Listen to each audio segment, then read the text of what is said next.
Happy Friday, everyone. The best day of the week, as we all know. And happy Earth Day week. I hope all of you were able to recycle something, uh, walk to work, or ride your bike if you live somewhere else besides Sault Ste. Marie, Michigan. I hope you were able to get your hands in the dirt and plant something. Or I know a lot of our partner organizations were improving their patient environment simply by reducing trash outside of their hospital and using Earth Day for a pickup day. Way cool. I love it.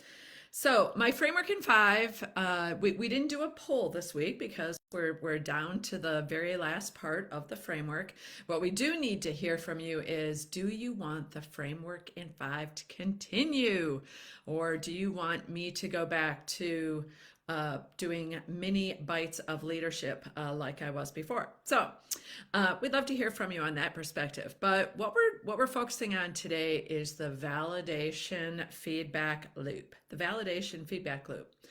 When you yourself implement a change in your department, or when someone else, another team, another leader, the organization itself, implements a change that affects your department, how do you know that it's happening? How do you know that it's real? Right? This is where assuming is really a big fat no-no. Okay.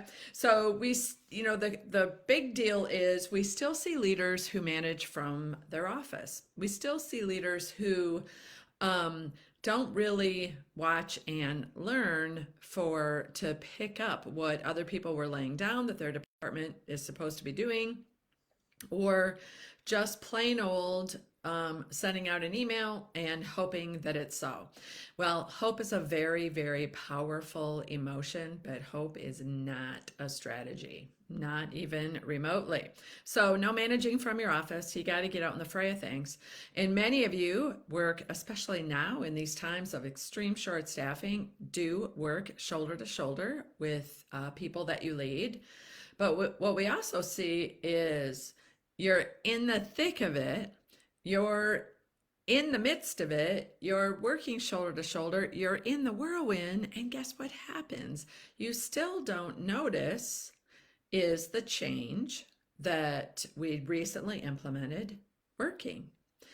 Is it muscle memory? What do we need to change? Is it working for people? So one of the main ways that you validate is by ask the patient, ask the employee.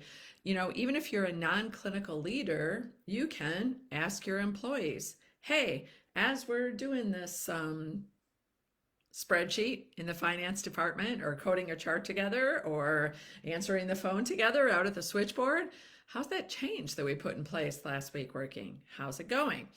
So leaders also still say, we need to do this, make it so. The Joint Commission says it, an accrediting agency says it, the CEO says it. So bada bing, it be so. And we can't do that. You say it, you expect that it will happen, but that's not how human behavior change works. Because as soon as your employees leave the room where you hold your staff meetings, whether you got them chocolate or not, they ain't doing it, right? When you get out there. So a one-on-one, face-to-face conversation is still the most powerful form of communication. A one-on-one, face-to-face conversation with those people that you lead is still the most powerful form of communication. So start really small, but get your team used to the fact that when they see you, you are noticing, not spying, not watching, a form of watching, but when they see you, you're noticing. And that even when you're gathered together around the proverbial, water tower, it's not water tower, coffee maker, whatever, when you're gathered around to drink coffee, drink water, eat lunch together, or whatever, but that you're taking every opportunity to throw out a compliment, throw out a call out, and coach. Coach, coach, coach. Never stop coaching. It's what we're called to do as leaders, and it's got to be done in 1 or 2 minutes in between meetings. It's the most powerful thing that you can do. but even more powerful when you connect it to change, when you're validating the change is happening and providing that feedback. So, our call to action for you, hoot, hoot, Miss Rita, lovely Rita Jury, and I are doing a webinar together all on the patient experience. So, if you want to find out more about this validation feedback loop thing, May 26th at 3 p.m. Eastern Time. Whitney will post it right below in the comments, a link where you can sign up, as well as if you're on our email list, you'll be getting an email about it. So hope to see you there with your face on camera. Have an amazing Friday and weekend ahead. Thanks.